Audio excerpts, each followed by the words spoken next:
Moby Dick, by Herman Melville, chapters 101 to 104. Chapter 101. The Decanter. Ere the English ship fades from sight, be it set down here, that she hailed from London, and was named after the late Samuel Enderby, merchant of that city, the original of the famous whaling house of Enderby and Sons; a house which, in my poor whaleman's opinion, comes not far behind the united royal houses of the Tudors and Bourbons in point of real historical interest. How long prior to the year of our Lord 1775 this great whaling house was in existence, my numerous fish documents do not make plain; but in that year, 1775, it fitted out the first English ships that ever regularly hunted the sperm whale; though for some score of years previous, ever since 1726, our valiant Coffins and Maceys of Nantucket and the Vineyard had in large fleets pursued that leviathan; but only in the North and South Atlantic, not elsewhere. Be it distinctly recorded here, that the Nantucketers were the first among mankind to harpoon with civilized steel the great sperm whale, and that for a half century they were the only people of the whole globe who so harpooned him. In 1778 a fine ship, the Amelia, fitted out for the express purpose and at the sole charge of the vigorous Enderbys, boldly rounded Cape Horn, and was the first among the nations to lower a whale boat of any sort in the great South Sea. The voyage was a skilful and lucky one; and returning to her berth with her hold full of the precious sperm, the Amelia's example was soon followed by other ships, English and American; and thus the vast sperm whale grounds of the Pacific were thrown open. But not content with this good deed, the indefatigable house again bestirred itself. Samuel and all his sons (how many their mother only knows), and under their immediate auspices, and partly, I think, at their expense, the British government was induced to send the sloop of war Rattler on a whaling voyage of discovery into the South Seas. Commanded by a naval post captain, the Rattler made a rattling voyage of it, and did some service; how much does not appear. But this is not all. In 1819 the same house fitted out a discovery whale ship of their own, to go on a tasting cruise to the remote waters of Japan. That ship, well called the Siren, made a noble experimental cruise; and it was thus that the great Japanese whaling ground first became generally known. The Siren in this famous voyage was commanded by a Captain Coffin, a Nantucketer. All honor to the Enderbys, therefore, whose house, I think, exists to the present day; though doubtless the original Samuel must long ago have slipped his cable for the great South Sea of the other world. The ship named after him was worthy of the honor, being a very fast sailer and a noble craft in every way. I boarded her once at midnight somewhere off the Patagonian coast, and drank good flip down in the forecastle. It was a fine gam we had, and they were all trumps, every soul on board; a short life to them and a jolly death. And that fine gam I had, long, very long after old Ahab touched her planks with his ivory heel. It minds me of the noble, solid Saxon hospitality of that ship; and may my parson forget me, and the devil remember me, if ever I lose sight of it. Flip? Did I say we had flip? Yes, and we flipped it at the rate of 10 gallons the hour; and when the squall came, for it's squally off there by Patagonia, and all hands, visitors and all, were called to reef topsails, we were so top heavy that we had to swing each other aloft in bowlines; and we ignorantly furled the skirts of our jackets into the sails, so that we hung there, reefed fast, in the howling gale; a warning example to all drunken tars. However, the mast did not go overboard, and by we scrambled down, so sober that we had to pass the flip again; though the savage salt spray bursting down the forecastle scuttle rather too much diluted and pickled it to my taste. The beef was fine; tough, but with body in it. They said it was bull beef, others that it was dromedary beef, but I do not know for certain how that was. They had dumplings too, small but substantial, symmetrically globular, and indestructible dumplings. I fancied you could feel them, and roll them about in you after they were swallowed. If you stooped over too far forward, you risked their pitching out of you like billiard balls. The bread—but that couldn't be helped. Besides, it was an anti-scorbutic. In short, the bread contained the only fresh fare they had. But the forecastle was not very light, and it was very easy to step over into a dark corner when you ate it. But all in all, taking her from truck to helm, considering the dimensions of the cook's boilers, including his own live parchment boilers, fore and aft, I say, the Samuel Enderby was a jolly ship, of good fare and plenty, fine flip and strong, crack fellows all, and capital from boot heels to hat band. But why was it, think ye, that the Samuel Enderby, and some other English whalers I know of, not all though, were such famous hospitable ships, that passed round the beef and the bread and the can and the joke, and were not soon weary of eating and drinking and laughing? I will tell you. The abounding good cheer of these English whalers is a matter for historical research. Nor have I been at all sparing of historical whale research, when it has seemed needed. The English were preceded in the whale fishery by the Hollanders, Zealanders, and Danes, from whom they derived many terms still extant in the fishery; and what is yet more, their fat old fashions, touching plenty to eat and drink. For, as a general thing, the English merchant ship scrimps her crew, but not so the English whaler. Hence, in the English, this thing of whaling good cheer is not normal and natural, but incidental and particular, and therefore must have some special origin, which is here pointed out, and will be still further elucidated. During my researches in the Leviathanic histories, I stumbled upon an ancient Dutch volume, which, by the musty whaling smell of it, I knew must be about whalers. The title was Dan Koopman, wherefore I concluded that this must be the invaluable memoirs of some Amsterdam cooper in the fishery, as every whale ship must carry its cooper. I was reinforced in this opinion by seeing that it was the production of one Fitz Swackhammer. But my friend Dr. Snodhead, a very learned man, professor of Low Dutch and High German in the College of Santa Claus and St. Potts, to whom I handed the work for translation, giving him a box of sperm candles for his trouble; this same Dr. Snodhead, so soon as he spied the book, assured me that Dan Koopman did not mean the cooper, but the merchant.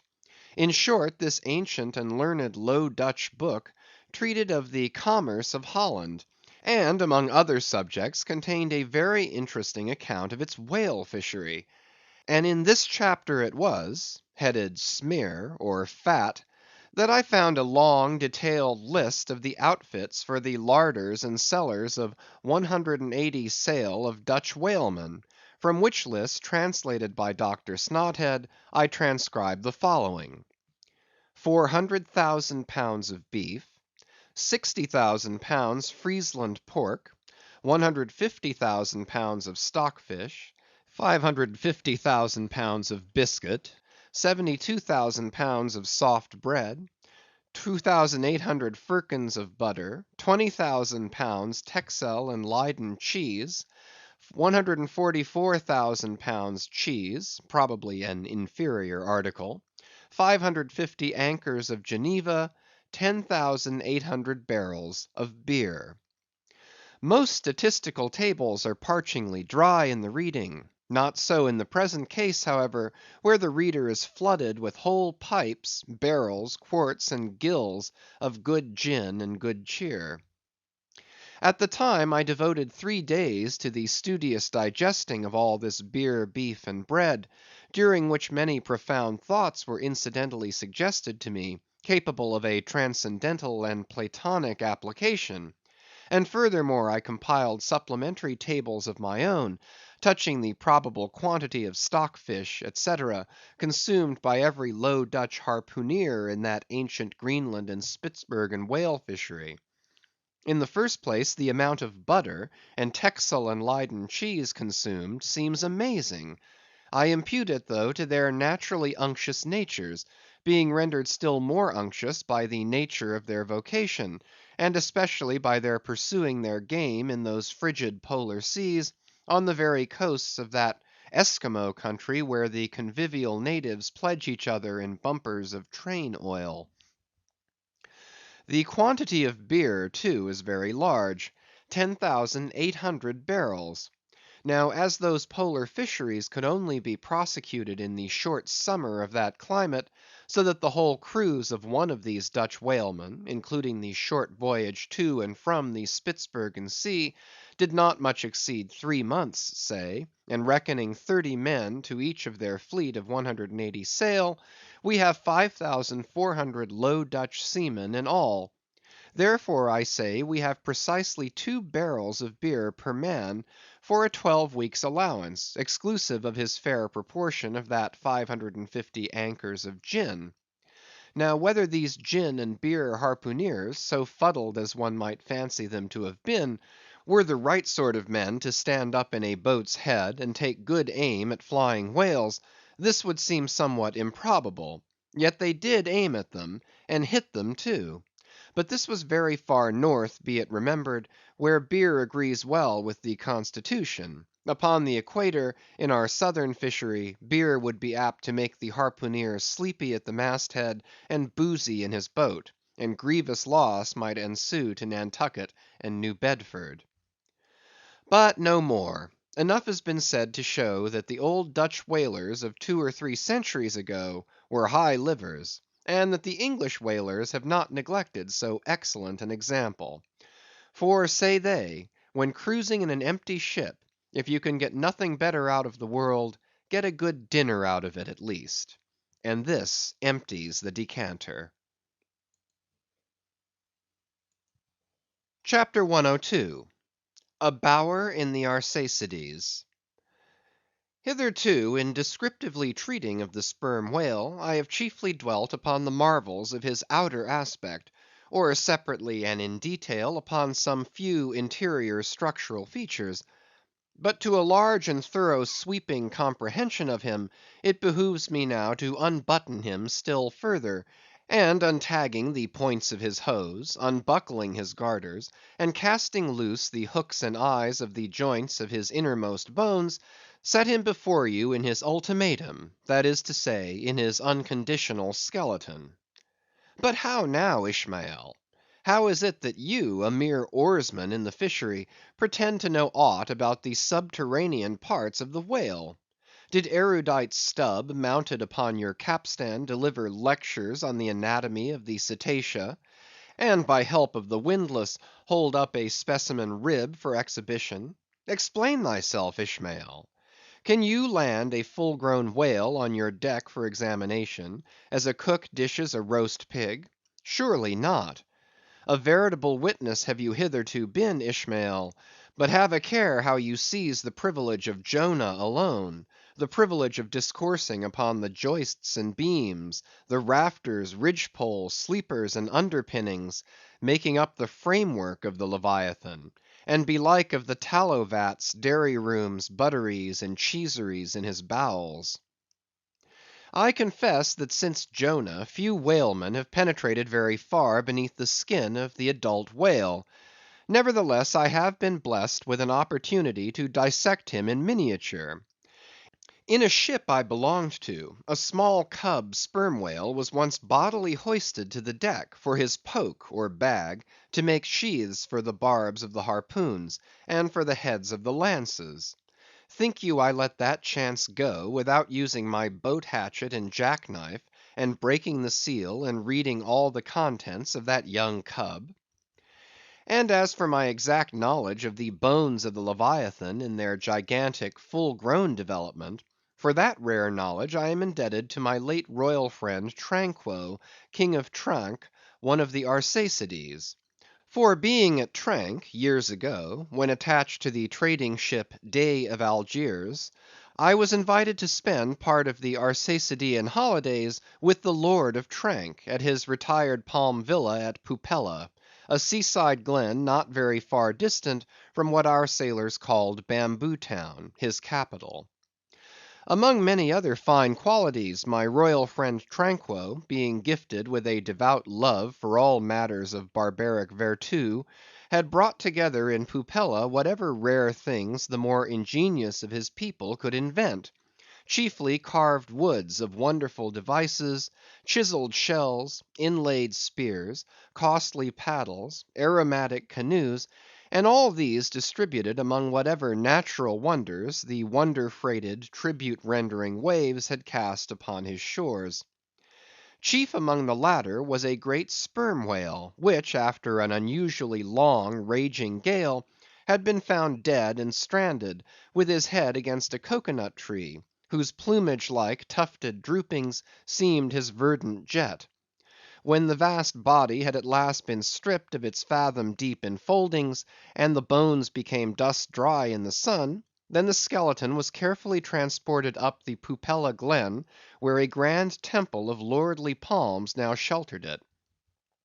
The ribs were hung with trophies; the vertebrae were carved with Arsacidean annals in strange hieroglyphics; in the skull the priests kept up an unextinguished aromatic flame, so that the mystic head again sent forth its vapory spout; while suspended from a bough, the terrific lower jaw vibrated over all the devotees, like the hair‐hung sword that so affrighted Damocles. It was a wondrous sight. The wood was green as mosses of the icy glen; the trees stood high and haughty, feeling their living sap; the industrious earth beneath was as a weaver's loom, with a gorgeous carpet on it, whereof the ground‐vine tendrils formed the warp and woof, and the living flowers the figures. All the trees with all their laden branches, all the shrubs and ferns and grasses, the message‐carrying air, all these unceasingly were active. Through the lacings of the leaves the great sun seemed a flying shuttle, weaving the unwearied verdure. Oh, busy weaver! unseen weaver! Pause! one word! Whither flows the fabric? What palace may it deck? Wherefore all these ceaseless toilings? Speak, weaver! Stay thy hand! But one single word with thee! Nay, the shuttle flies, the figures float from forth the loom, the freshet rushing carpet for ever slides away. The weaver god, he weaves, and by that weaving is he deafened, that he hears no mortal voice; and by that humming, we too, who look on the loom, are deafened, and only when we escape it shall we hear the thousand voices that speak through it. For even so it is in all material factories. The spoken words that are inaudible among the flying spindles, those same words are plainly heard without the walls, bursting from the opened casements. Thereby have villainies been detected. Ah, mortal, then be heedful; for so, in all this din of the great world's loom, thy subtlest thinkings may be overheard afar. Now, amid the green, life‐restless loom of that Arsacidean wood, the great, white, worshipped skeleton lay lounging, a gigantic idler. Yet, as the ever‐woven, verdant warp and woof intermixed and hummed around him, the mighty idler seemed the cunning weaver, himself all woven over with the vines, every month assuming greener, fresher verdure, but himself a skeleton. Life folded death, death trellised life; the grim god wived with youthful life, and begat him curly‐headed glories. Now, when with the royal Tranque I visited this wondrous whale, and saw the skull and altar, and the artificial smoke ascending from where the real jet had issued, I marvelled that the king should regard a chapel as an object of vertu. He laughed. But more I marvelled that the priest should swear that smoky jet of his was genuine. To and fro I paced before this skeleton, brushed the vines aside, broke through the ribs, and with a ball of Arsacidean twine, wandered, eddied long amid its many winding, shaded colonnades and arbors. But soon my line was out, and following it back, I emerged from the opening where I entered. I saw no living thing within; naught was there but bones. Cutting me a green measuring rod, I once more dived within the skeleton. From their arrow slit in the skull, the priests perceived me taking the altitude of the final rib. "How now?" they shouted. "Darest thou measure this our god? That's for us." "Aye, priests. Well, how long do ye make him, then?" But hereupon a fierce contest rose among them, concerning feet and inches. They cracked each other's sconces with their yardsticks. The great skull echoed; and seizing that lucky chance, I quickly concluded my own admeasurements. These admeasurements I now propose to set before you. But first be it recorded that, in this matter, I am not free to utter any fancied measurement I please; because there are skeleton authorities you can refer to test my accuracy. There is a Leviathanic Museum, they tell me, in Hull, England, one of the whaling ports of that country, where they have some fine specimens of finbacks and other whales. Likewise I have heard that in the Museum of Manchester, in New Hampshire, they have what the proprietors call "the only perfect specimen of a Greenland or river whale in the United States." Moreover, at a place in Yorkshire, England, Burton Constable by name, a certain Sir Clifford Constable has in his possession the skeleton of a sperm whale, but of moderate size, by no means of the full grown magnitude of my friend King Tranque's. In both cases the stranded whales to which these two skeletons belonged were originally claimed by their proprietors upon similar grounds. King Tranque seizing his because he wanted it, and Sir Clifford because he was lord of the seigneuries in those parts. Sir Clifford's whale has been articulated throughout, so that like a great chest of drawers, you can open and shut him in all his bony cavities, spread out his ribs like a gigantic fan, and swing all day upon his lower jaw. Locks are to be put upon some of his trap doors and shutters, and a footman will show round future visitors with a bunch of keys at his side. Sir Clifford thinks of charging twopence for a peep at the whispering gallery in the spinal column, threepence to hear the echo of the hollow of his cerebellum, and sixpence for the unrivalled view from his forehead. The skeleton dimensions I shall now proceed to set down are copied verbatim from my right arm, where I had them tattooed, as in my wild wanderings at that period there was no other secure way of preserving such valuable statistics. But as I was crowded for space, and wished the other parts of my body to remain a blank page for a poem I was then composing, at least what untattooed parts might remain, I did not trouble myself with the odd inches, nor indeed should inches at all enter into a congenial admeasurement of the whale. CHAPTER 103. Measurement of the Whale's Skeleton. In the first place, I wish to lay before you a particular plain statement touching the living bulk of this Leviathan, whose skeleton we are briefly to exhibit. Such a statement may prove useful here. According to a careful calculation I have made, and which I partly base upon Captain Scoresby's estimate of 70 tons for the largest size Greenland whale of 60 feet in length; according to my careful calculation, I say, a sperm whale of the largest magnitude, between 85 and 90 feet in length, and something less than 40 feet in its fullest circumference, such a whale will weigh at least 90 tons, so that reckoning 13 men to a ton, he would considerably outweigh the combined population of a whole village of 1,100 inhabitants. Think you not, then, that brains like yoked cattle should be put to this Leviathan, to make him at all budge to any landsman's imagination? Having already in various ways put before you his skull, spout hole, jaw, teeth, tail, forehead, fins, and divers other parts, I shall now simply point out what is most interesting in the general bulk of his unobstructed bones.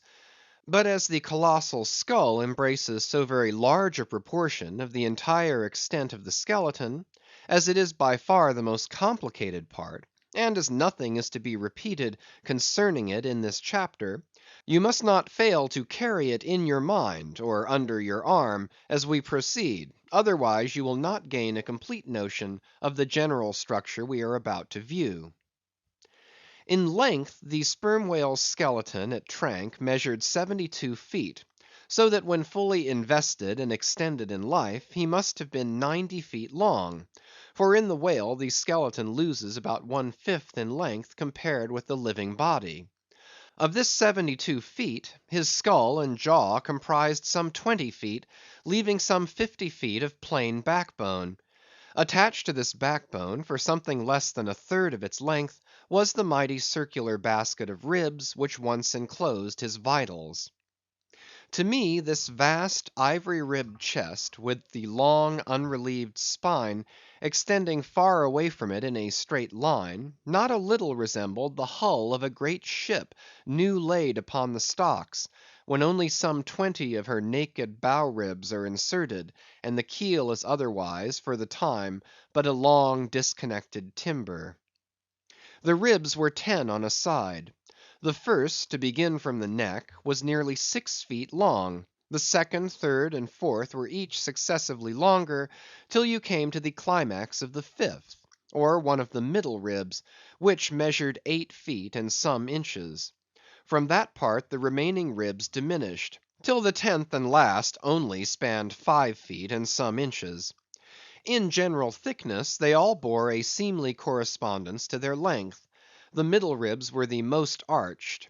In some of the Arsacides they are used for beams, whereon to lay footpath bridges over small streams. In considering these ribs, I could not but be struck anew with the circumstance, so variously repeated in this book, that the skeleton of the whale is by no means the mould of his invested form. The largest of the Tranque ribs, one of the middle ones, occupied that part of the fish which, in life, is greatest in depth. Now the greatest depth of the invested body of this particular whale must have been at least 16 feet, whereas the corresponding rib measured but little more than 8 feet; so that this rib only conveyed half of the true notion of the living magnitude of that part. Besides, for some way, where I now saw but a naked spine, all that had been once wrapped round with tons of added bulk in flesh, muscle, blood, and bowels. Still more, for the ample fins, I here saw but a few disordered joints; and in place of the weighty and majestic, but boneless flukes, an utter blank.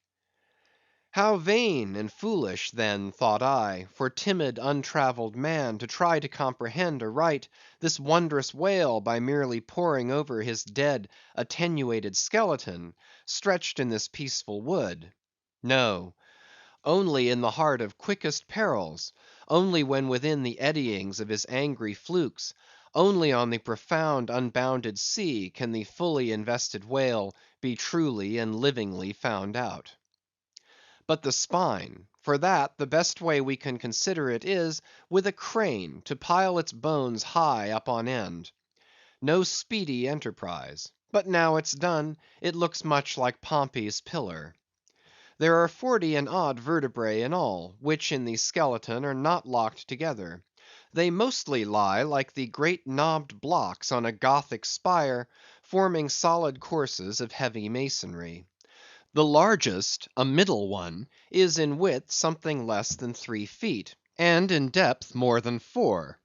The smallest, where the spine tapers away into the tail, is only 2 inches in width, and looks something like a white billiard ball.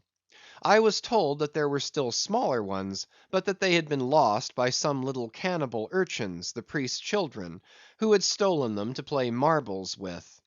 Thus we see how that the spine of even the hugest of living things tapers off at last into simple child's play. CHAPTER 104. The Fossil Whale. From his mighty bulk, the whale affords a most congenial theme whereon to enlarge, amplify, and generally expatiate. Would you, you could not compress him. By good rights he should only be treated of in imperial folio. Not to tell over again his furlongs from spiracle to tail, and the yards he measures about the waist, only think of the gigantic involutions of his intestines, where they lie in him like great cables and hawsers coiled away in the subterranean orlop deck of a line of battle ship. Since I have undertaken to manhandle this Leviathan, it behooves me to approve myself omnisciently exhaustive in the enterprise, not overlooking the minutest seminal germs of his blood, and spinning him out to the uttermost coil of his bowels.